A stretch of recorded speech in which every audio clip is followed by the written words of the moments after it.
할렐루야. 자, 옆에 있는 분들에게 인사합시다. 자, 은혜 받읍시다. 자, 은혜 받는 시간이 되길 바랍니다. 자, 여러분, 교회를 오실 때는 제가 나중에 설명을 하겠지만 여기는 누구의 전이죠? 하나님이죠. 그냥 우리는 벽돌 안에 있을 뿐이에요. 하나님의 전이에요. 근데 가장 중요한 게 뭐냐? 마음을 가지고 오셔야 된다는 거예요. 마음을 가지고 오셔야 돼요. 마음은 밖에 두고 몸만 앉아 있으면 아무 의미가 없다는 거예요. 그러면 제가 지난번에 말씀드렸잖아요. 교회 안 나오고 그냥 밖에 살짝 나가서 즐기는 게 낫다는 거예요. 의미가 없습니다. 마음을 가지고 오셔야 돼요. 마음을.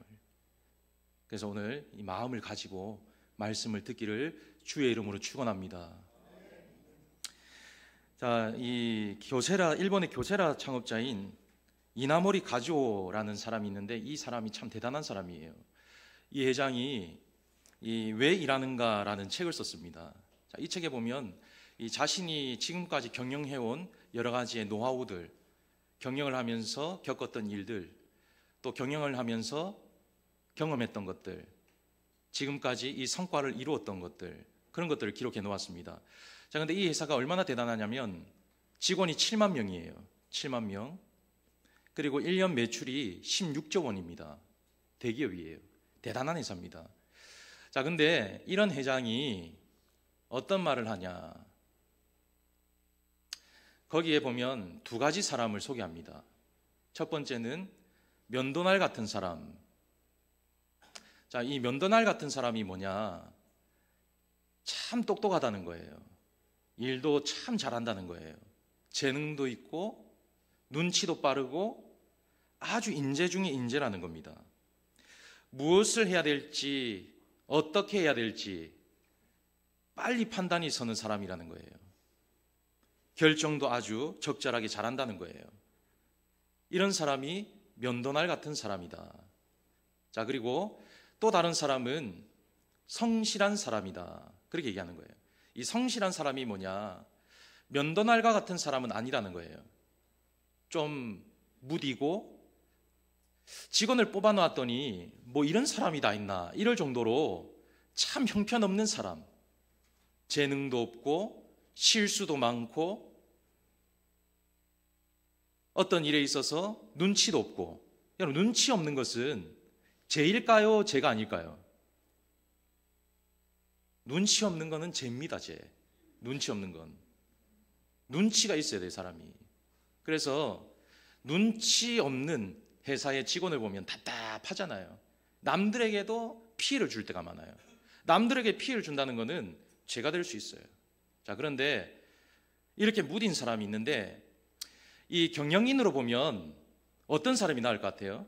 면도날과 같은 사람이 낫다. 이렇게 얘기해요.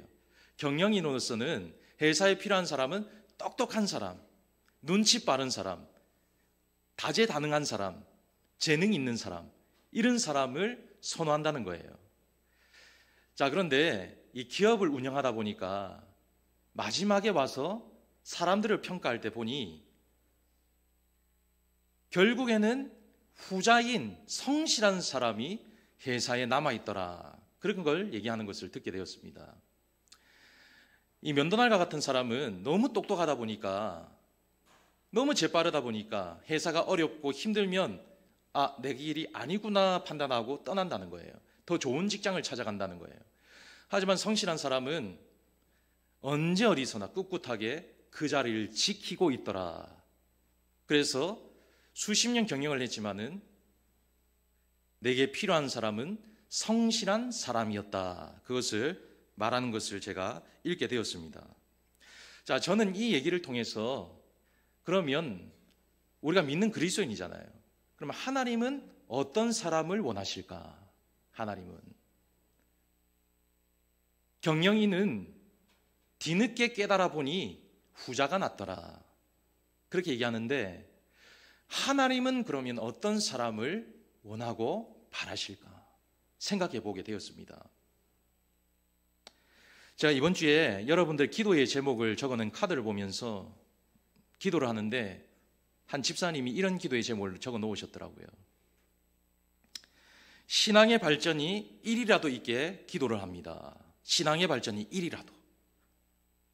저는 이 말에 제가 좀 감동을 받았어요. 이런 자세 참 좋다. 신앙의 성장이 1이라도 있게 해주세요. 1. 자, 그리고 이렇게 적어 놓은 거예요. 우리 부부가 새벽 기도에 한 번이라도 더 참석하게 해주세요. 기도합니다. 그렇게 적어 놓은 거예요. 저는 목사가 볼 때도 참 예쁘잖아요. 뭐 특별한 기도의 내용이 아닙니다. 1이라도 믿음이 자라게 해주세요. 그리고 우리 부부가 한 번이라도 더 새벽 기도 드리게 해주세요. 목사가 보기에도 이렇게 예쁜 기도의 제목인데 제가 달리 생각해 보니 하나님 보실 때는 어떻겠느냐라고 생각해 보았다는 거예요. 하나님 보시기에는 아이고야, 너 참 마음이 예뻐가구나. 너 참 잘 자리 잡고 있구나. 앞으로 네가 참 성장할 그런 모습이 보이는구나. 그렇게 보실 게 아니에요. 자, 그래서 하나님은 결국 어떤 사람을 원하실까?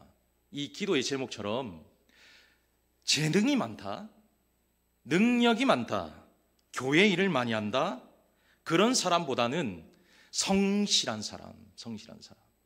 하나님이 원하시는 사람은 성실하게 자기의 일을 꿋꿋하게 하는 사람, 누가 보든 안 보든 자기의 자리를 지키는 사람, 목사가 없으면 그 자리를 지키는 사람, 누가 오든 안 오든 그건 중요하지 않아요.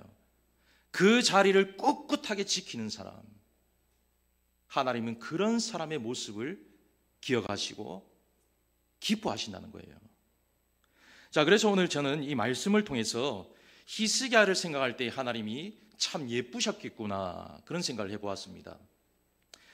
여러분, 오늘 히스기야를 보면 나라를 위해서, 개인을 위해서 궁지에 몰렸을 때에 계산하지 않았습니다.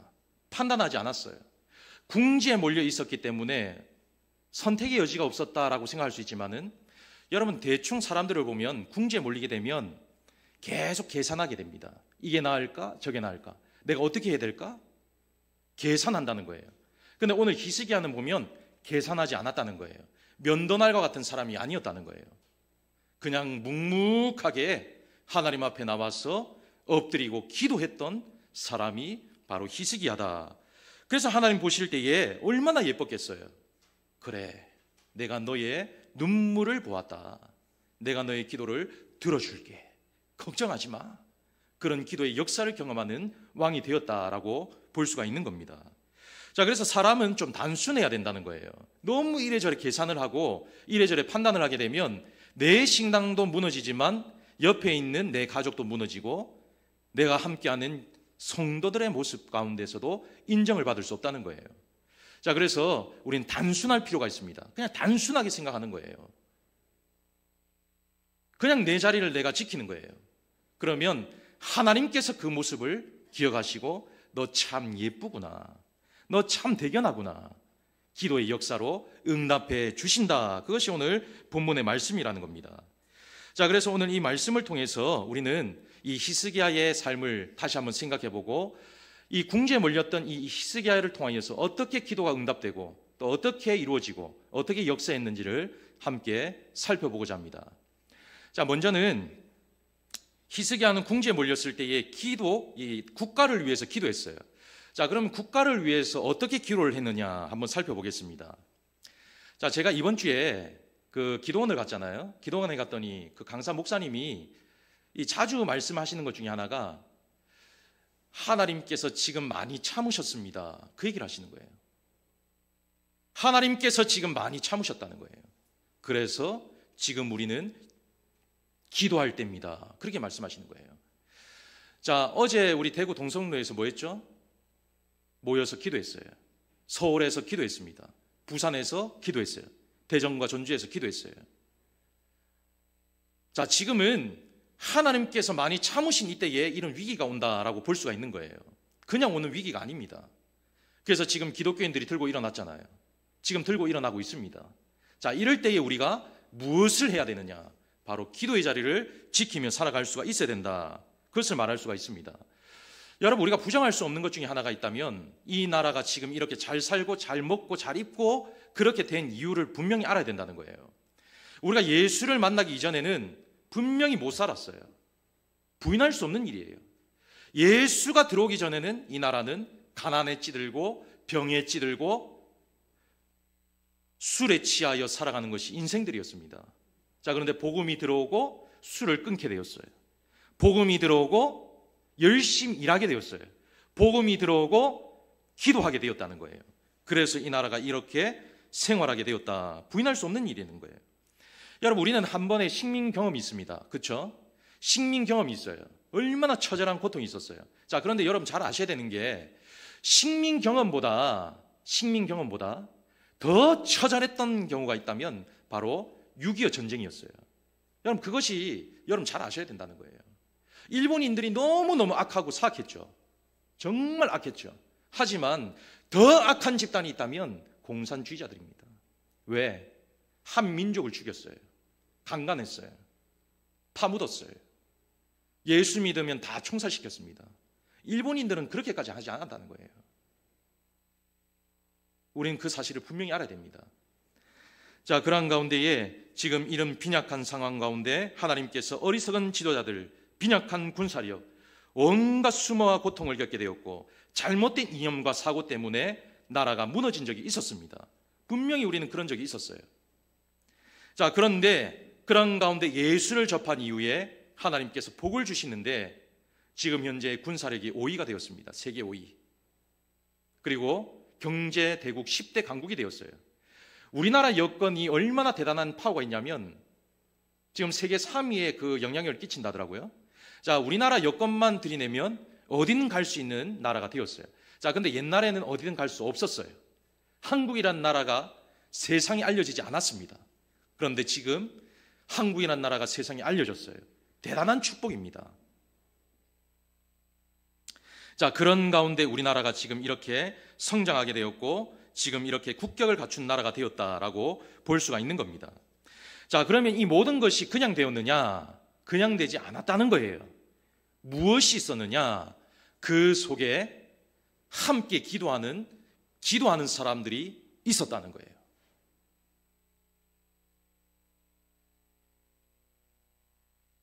모든 백성들이 모여서 기도하고 또 모여 기도하고 함께 기도하고 철야로 기도하고 새벽으로 기도하고 날마다 기도하는 역사가 있었다는 거예요. 자, 그런데 지금을 봅니다. 지금 기도가 있나요? 기도가 사라진 거예요. 새벽에 기도합니까? 기도가 사라졌어요. 어머니들이 기도하나요? 기도가 사라졌어요. 백성들이 기도합니까? 기도가 사라졌어요. 기도가 사라지고 나니까 지금 이러한 불안한 사회를 만들게 된 것입니다. 그것이 바로 현실인 거예요. 자, 그래서 이사야 36장 37장에 보면 국가적 위기를 기록하고 있는 말씀입니다.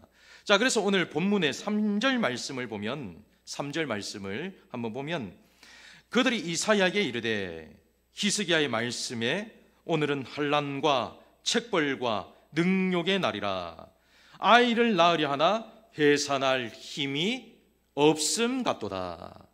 아멘. 해산할 힘이 없음 같도다. 지금 이것이 어떤 상황이냐? 나라가 완전히 무너진 상황이라는 거예요. 완전히 세울 수 있는 상황이 아니라는 거예요. 피폐한 상황이라는 거예요. 자, 그런 상황에서 지금 세계 최강대국이었던 아수르가 쳐들어옵니다. 아수르의 이 사네립이 18만 5천 명의 군사를 이끌고 오는 거예요. 지금 이 이스라엘의 현실로는 이길 수 없습니다. 절대로 이길 수 없어요. 자, 그때 이 사네립이 납사계를 통해서 항복을 종용합니다. 그러면서 뭐라고 얘기하냐면 너희 신은 죽었다는 거예요. 그리고 히스기야는 무능한 왕이라는 거예요. 맹비난을 합니다. 자, 이런 상황에서 이 백성들이 그 말을 들었어요. 왕이 그 말을 들었어요. 어떻게 할 수 있어요? 화가 나죠. 하나님을 모욕했어요. 여러분, 하나님을 모욕하는 말을 들으면 여러분 어떠세요? 기분이 좋으세요? 화가 나세요? 대답을 해보세요. 예. 하나님을 모욕해요. 여러분들과 같이 나누는 사람이 여러분들과 같이 있는 사람이 하나님을 모욕해요. 그러면 어떠세요? 화가 나죠. 근데도 대처할 힘이 없는 거예요. 화가 나도 나가서 싸울 힘이 없는 거예요. 화가 나도 어떻게 할 수가 없는 상황이에요. 그리고 항복을 한다? 다 죽는 거예요. 끝나는 상황입니다. 모든 것이 사라지는 상황이에요. 아무런 저항도 할 수 없는 그런 비참한 상황이 바로 지금의 상황입니다. 자, 그러한 상황에서 히스기야가 행동을 했던 것이 있어요. 뭐냐? 자, 1절 말씀을 한번 봅니다. 자, 1절. 자, 같이 읽어봅니다. 시작.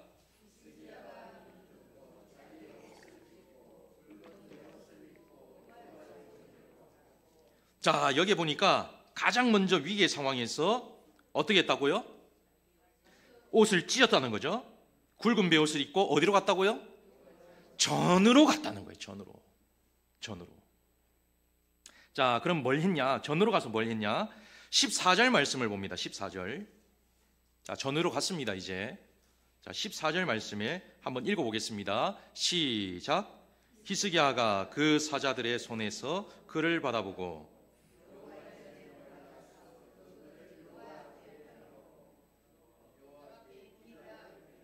뭐라고 했다고요? 기도하여 이르되. 기도했다는 거예요. 기도. 궁지에 몰려있는 히스기야가 선택할 길이 없었다는 거예요. 그때에 기도했다는 거예요. 그럼 자기만 기도했느냐? 자, 오늘 본문 2절 말씀을 봅니다. 2절. 본인만 기도했느냐? 왕만 기도하면 되냐? 목사만 기도하면 되냐? 오늘 본문을 통해서 어떻게 기도했느냐? 자, 2절 말씀 함께 읽어봅니다. 시작.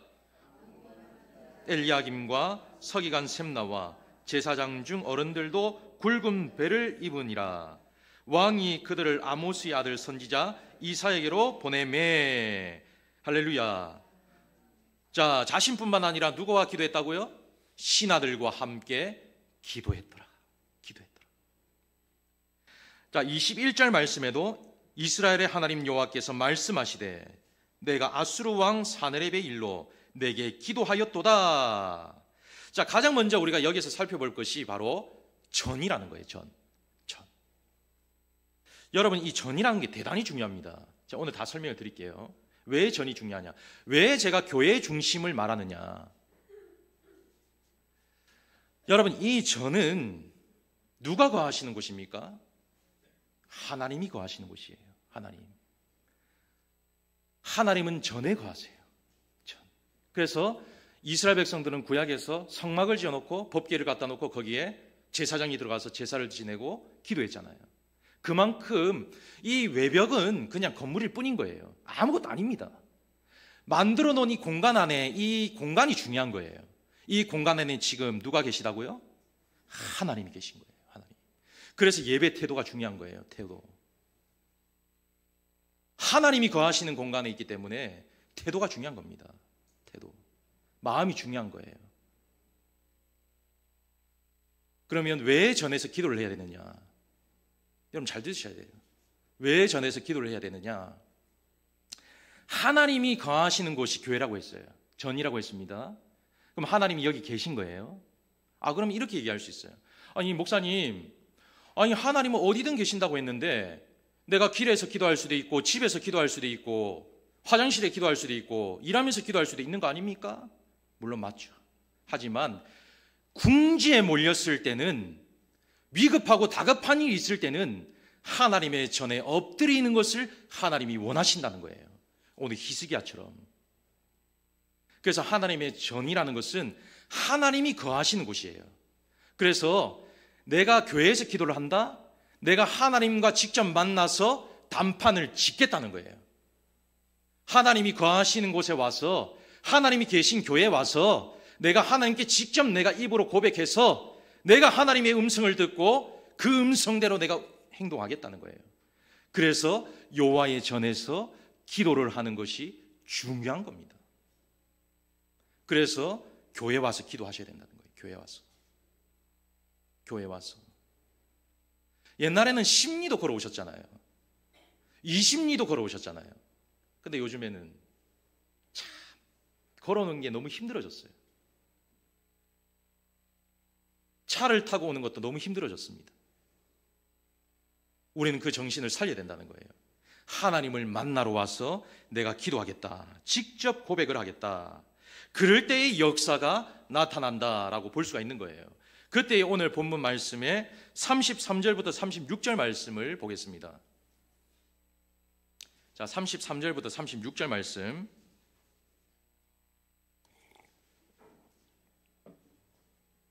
자, 한번 읽어보겠습니다. 시작. 그가 오던 길 곧 그 길로 돌아가고 대저 내가 나를 위하여 내 종 다윗을 위하여 이 성을 보호하며 구원하리니 하라 하셨사니이다. 여호와의 사자가 나가서 아수르 진중에서 18만 5천인을 쳤으므로 아침에 일찍 일어나 본즉 시체뿐이라. 할렐루야. 기도했더니 다른 거 아무것도 안 한 거예요. 기도만 했더니, 전에 와서 하나님을 찾기만 했더니, 하나님께 부르짖었더니 18만 5천 명이 어떻게 되었다고요? 시체가 되었더라. 결국 나라를 살리는 것은 재능이 아니라는 거예요. 재빠른 사람이 아니라는 거예요. 헌금 많이 하는 사람이 아니라는 거예요. 결국 나라를 살리는 사람은 하나님의 뜻을 믿고 기도하는 사람이다. 그것을 말하고 있는 겁니다. 이러한 사실을 믿으시기를 주의 이름으로 축원합니다. 출애굽기 17장에도 보면 이 이스라엘이 아말렉과 전쟁을 벌여요. 이 전쟁을 할 때에 이스라엘의 군사력이 약했습니다. 그리고 이때에 사실 이 이집트에서 노예 생활하다가 나왔잖아요. 그러다 보니까 충분히 훈련이 되지 않는 그런 백성들이었어요. 그리고 무기도 변변치 않았습니다. 여러분 지금 생각하는 무기로 보면 그때는 뭐 창이 있을 수도 있고 도끼가 있을 수도 있고 그렇잖아요. 방패를 만들 수도 있고 그런 무기들이 없었다는 거예요. 왜? 농경사회에서 이들은 농경사회예요. 농사 위주의 가축 위주를 지었던 사람들이에요. 그렇기 때문에 그 기술을 발전을 시키지 못했던 상황입니다. 그때에 어떻게 전쟁을 할 수 있느냐? 못한다는 거예요. 그래서 모세가 하나의 방법을 생각해요. 뭐냐? 그래, 내가 기도하자. 내가 산에 가서 기도하자. 자, 근데 그때에 기도할 때에 아론과 훌이 같이 따라 올라갔습니다.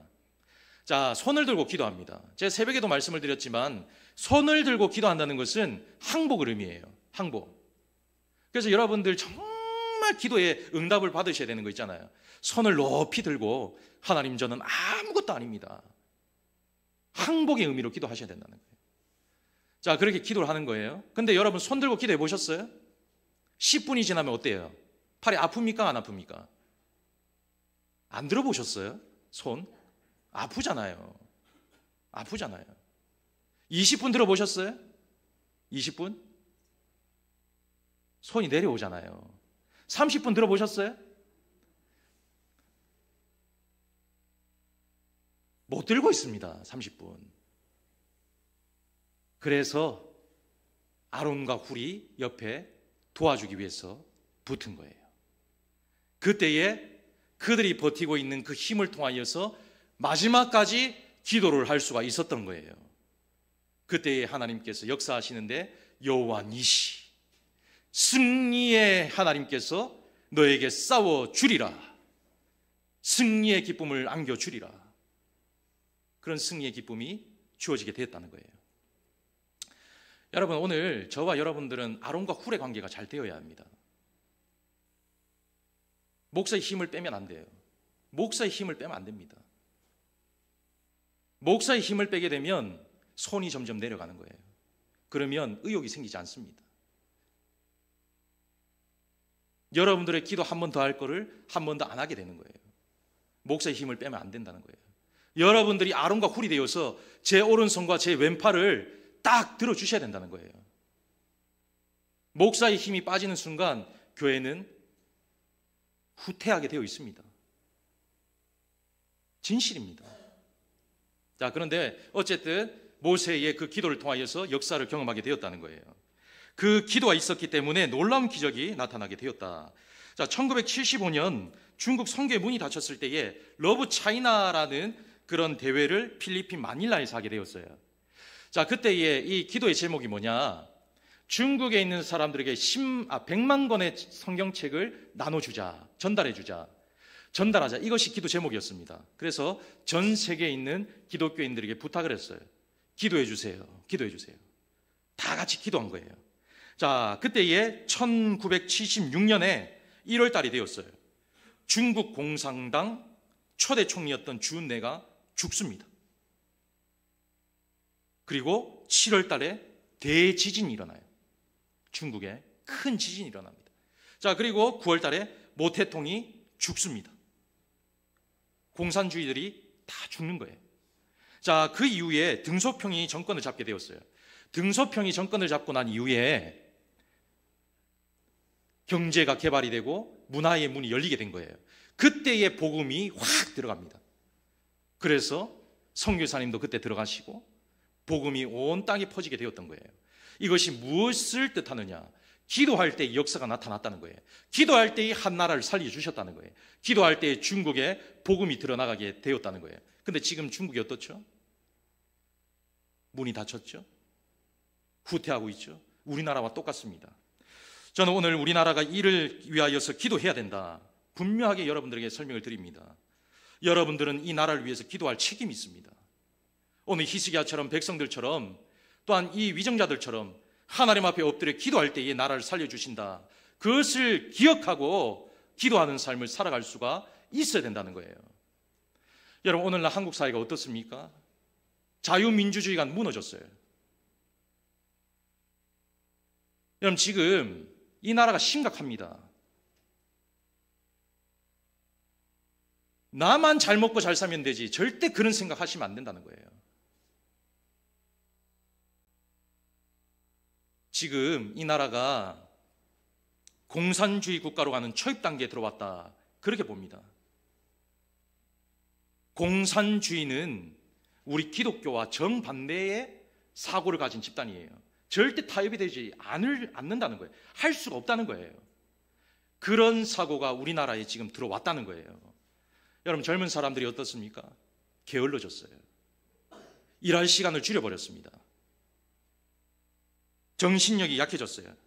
제가 얼마 전에 이 문구점에 가니까 이 문구점에 참 어디 그런 문구를 깜짝 놀랐어요. 제가 그거 사왔어야 되는데 여러분들 보여드리려고. 근데 그거 보면서 너무 어처구니가 없어가지고 그냥 와버렸어요. 뭐냐, 그 문구를 보니까 적게 일하고 많이 벌자, 그 문구인 거예요.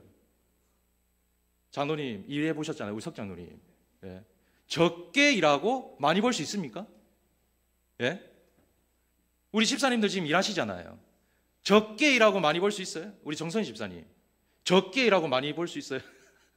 아, 절대 아니래요. 예. 우리 그래도 회사에 사장님을 계시니까 아실 거 아니에요.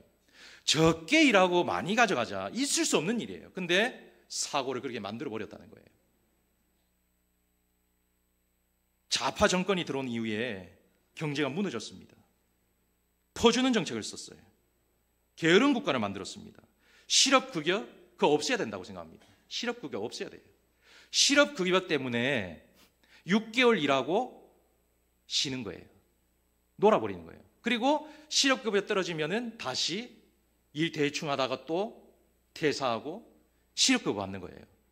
실제 있는 일입니다, 여러분. 그러니까 나라가 어떻게 되겠습니까? 기업도 일할 시간을 줄여버렸어요. 질은 갈수록 떨어집니다. 인권과 개인의 삶만 따지는 시대가 되어버렸어요. 여러분, 최소한 박정희 전두환을 욕하지만 그때는 나라는 나라다웠어요. 나라가 나라다웠어.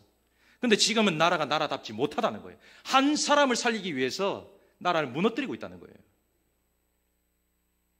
저는 이런 사실을 통해서 오늘 히스기야의 시대와 별반 다르지 않다, 그래서 우리는 정말 간절하게 하나님 앞에 기도하는 심정을 가져야 된다. 히스기야가 어떻게 기도했다? 옷을 찢는 심정으로 기도했다는 거예요. 옷을 찢는다라는 것은 절규입니다. 절규예요, 절규. 그러한 심정으로 기도를 했다. 우리는 그러한 심정 기도를 해야 된다는 거예요. 여러분, 이러한 시대에 토요 성령축제에 나오셔야 된다는 거예요. 여러분, 기도하러 나오셔야 된다는 거예요. 기도만이 여러분들의 가정을 살리고 여러분 자녀를 살릴 수 있는 유일한 길입니다. 기도하러 나오셔야 된다는 거예요. 기도로 국가를 살리고. 여러분, 지금 온 세상이 전부 기도하잖아요.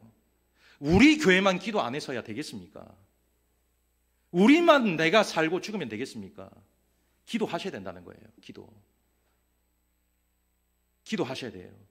기도만이 히스기야의 그 왕국을 살려주셨던 것처럼 오늘 여러분들과 우리와 함께하는 이 대한민국이 살아날 줄을 믿습니다. 기도만이 살아나는 거예요. 에이, 목사님, 뭐 그렇게 열불 내면서 기도를 얘기하세요? 여러분, 이 나라가 이 지정이 되었는데 어떻게 목사로서 가만히 있을 수가 있겠어요? 나라가 지금 이런 파탄이 났는데 우리는 같이 기도하셔야 된다는 거예요. 기도의 자리에 채우셔야 된다는 거예요. 기도를 통하여서 나라를 살리는 주의 백성들이 되어야 한다. 우리는 그것을 기억해야 됩니다. 자, 두 번째는 히스기야는 개인적인 기도도 하나님 앞에 엎드렸습니다. 개인적인 그 위기 속에 궁지에 몰릴 때도 하나님 앞에 찾아왔는데 기도였어요. 자, 군령여산이라는 말이 있습니다. 군령여산. 군령여산. 자, 이 말이 무슨 말이냐? 군령여산이라는 말은 사령관이 있잖아요. 사령관이 한번 이제 뜻을 세우면 그 뜻을 산이 변하지 않는 것처럼 절대 바꾸지 않는다는 거예요. 자, 그러면 우리 하나님은 어떠실까? 한번 생각해 보는 거예요. 우리 하나님이 사령관이십니까? 아닙니까? 사령관이세요? 아니세요? 자, 제가 말씀을 통해서 근거를 보여드릴게요. 우리 하나님이 사령관 맞으세요? 자, 근데 구약에 보면 하나님의 표현이 다양하잖아요. 자, 여호와 이레, 여호와 니시, 또 뭐 있죠? 여호와 라파, 여호와 삼마, 여호와 샬롬, 뭐 다양한 뜻이 있죠. 자, 근데 사무엘하 5장 10절에 보면 만군의 여호와께서 함께 계시니 다윗이 점점 강성하여가 아니라 그런 말씀이 있어요. 여기에서 만군의 여호와, 이 말이 뭐냐? 체바오트라는 말입니다. 체바오트. 이 헬라어로 체바오트라는 말이에요. 자, 이 뜻이 뭐냐? 군대, 사령관이란 뜻이에요. 자, 그러니까 우리 하나님이 어떤 분이라고요? 사령관 하나님이 되신다는 거예요. 자, 그러면 우리 하나님은 사령관 되실 때에 어떻게 우리에게 역사하시는가? 어떻게 일을 하시는가? 우리 하나님은 우리를 위해서라면 15년도 연장시켜 주시는 분이다. 하나님의 뜻이 있음에도 불구하고 우리를 위해서라면 그 15년의 생명도 연장하시는 분이다. 그것이 우리 하나님이라는 거예요. 대단한 하나님이시죠. 하나님의 뜻은 절대 변함이 없습니다. 하지만 우리를 위해서라면, 나를 위해서라면 하나님께서 그 뜻을 바꾸어 가신다는 거예요. 자, 38장 1절에 보면 이 히스기야 병명이 나타나진 않았어요. 어떤 병명인지 모릅니다. 자, 근데 주석가 랑게를 통해서 보면 아수르 군대에 퍼뜨린 전염병이다, 그렇게 보고 있어요. 자, 그리고 다른 주석에 보면 암이었을 것이다, 뭐 추측입니다. 참고하시면 돼요. 자, 어쨌든 저쨌든 중병에 걸린 것은 틀림이 없어요. 자, 그런데 중병에 걸리게 되면 두 가지 반응이 나옵니다. 자, 첫 번째는 원망이에요. 내가 왜 이런 병에 걸렸나? 내가 뭘 잘못했는데? 자, 1시간 기도라는 책에 보면 이제 이 한 사모님이 소개돼요. 그 사모님이 어떤 얘기를 기록하고 있냐면, 이 사모님이 평생 이제 목사님의 사역을 도우셨어요. 도우셨는데 시간이 지나면 지날수록 좋아져야 되는데 몸이 나빠지신 거예요. 그래서 암에 걸리신 거예요. 그때에 이 가슴, 이게 응어리진 게 팍 풀리더래요.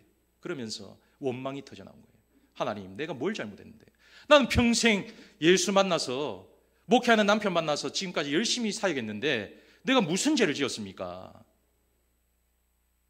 그래서 목사님 만나는 걸 너무너무 원망스럽더래요. 목사님이 그렇게 밉더래요. 너무너무 미워서 꼴보기 싫더래요. 그런데 시간이 지나면 지날수록 깨닫게 된 거예요. 내가 감사를 잊었구나. 그래서 뒤에는 그 일을 통해서 감사하면서 다시 병이 회복이 된 그런 내용이 있어요. 자, 그런데 중요한 것은 이렇게 원망이 있다는 거예요. 원망. 내가 큰 병이 들면 원망이 생길 수 있다는 거예요. 자, 그리고 두 번째는 두려움이 생길 수 있다는 거예요. 두려움. 죽음에 대한 두려움. 그것이 생길 수 있다는 거예요. 심적인 두려움, 육체적 고통에 대한 두려움. 그래서 오늘 38장 12절로 15절에 보면 내 생명이 끝났다라면서 밤새 울었다 했어요.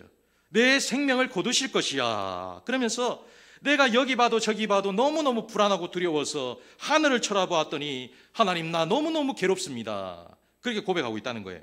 그러다가 마지막에 15절에 보면 내 잠마저 모두 달아났습니다. 잠도 오지 않는다는 거예요. 중병이 드니까 잠도 사라졌다는 거예요. 자, 특히 12절을 봅니다. 12절. 자, 한번 읽어보겠습니다. 시작.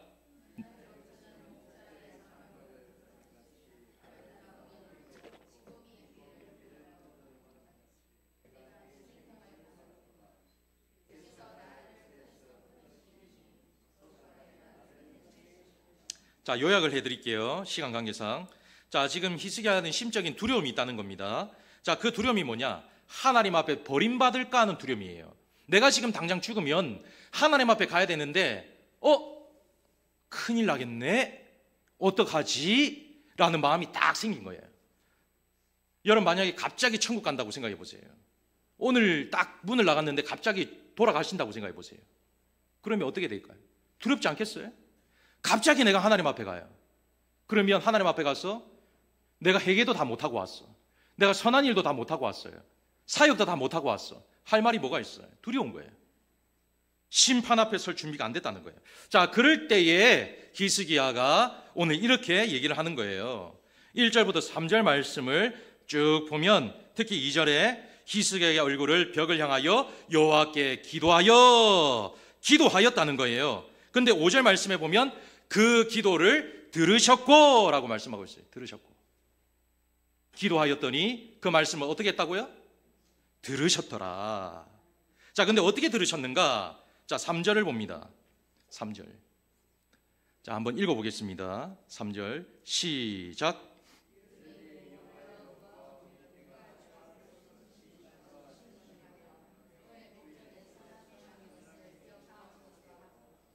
자, 통곡하니. 자, 이렇게 말씀하고 있죠.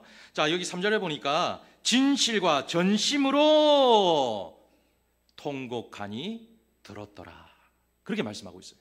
자, 그럼 진실과 전심이 뭐냐? 자, 요거는 이제 주석에 있는 내용들이에요.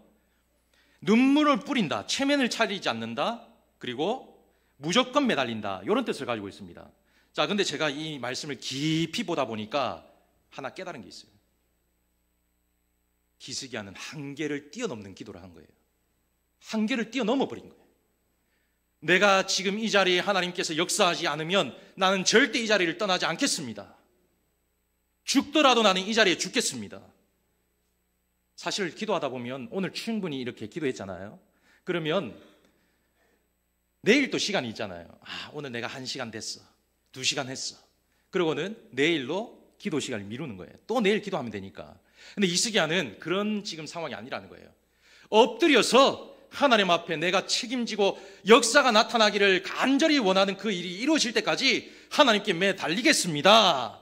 하나님 역사하여 주옵소서. 그걸 기도하고 있다는 거예요. 한계를 뛰어넘어 버린 거죠. 자, 그 결과 내 눈물을 보았노라. 그렇게 얘기해요. 내 눈물을 보았노라.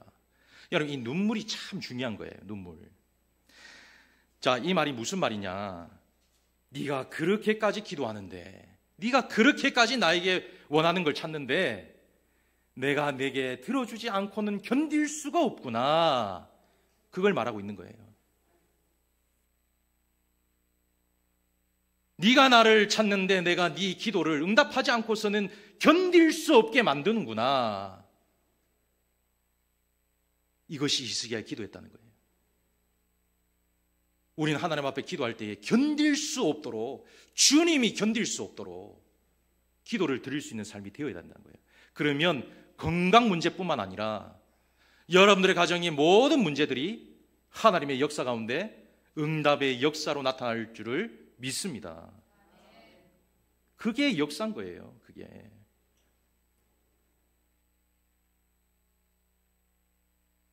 그 결과 그 눈물의 기도를 통하여서 그는 건강을 되찾았어요. 15년의 생명이 연장되었습니다. 아수르로부터 보호를 받게 되었어요. 기적을 체험합니다. 그러한 결과가 이루어졌다는 거예요. 자, 말씀 몇 구절 찾고 마치겠습니다. 자, 시편 51편 17절. 자, 앞에 보세요. 저 앞으로 보세요. 자, 시간 관계상 자, 읽고 마치겠습니다. 자, 읽습니다. 시작. 하나님께서 구하시는 제사는 상한 심령이라. 하나님이여 상하고 통례하는 마음을 주께서 멸시하지 아니하시리이다. 아멘. 예레미야 33장 3절 말씀. 자, 읽어봅니다. 시작.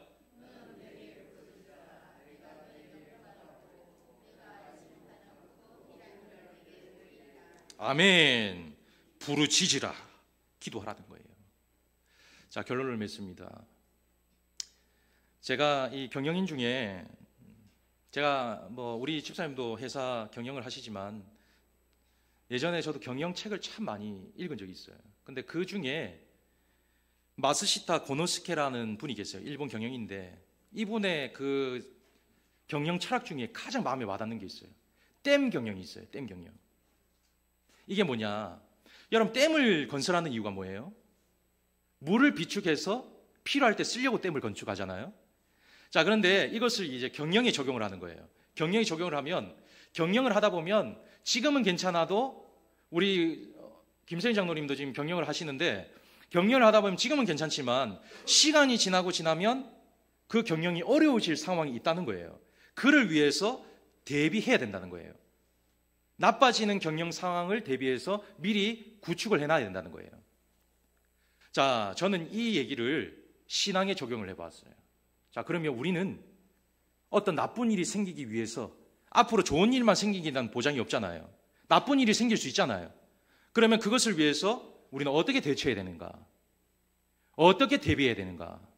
그것을 생각해 놓아야 된다는 거예요. 그 댐 경영이 바로 기도라는 거예요.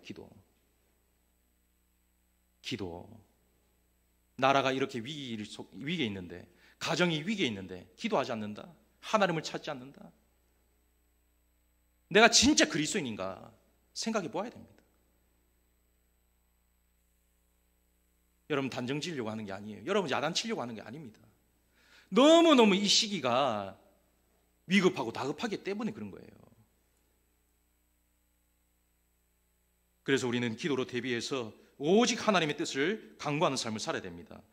빌립보서 4장 6절 말씀에 아무것도 염려하지 말고 오직 모든 일에 기도와 간구로 하나님께 아뢰라. 그렇게 기도한다는 거예요. 자, 오늘 우리 금곡교회 모든 성도들 나라를 위해서 기도하시길 바랍니다.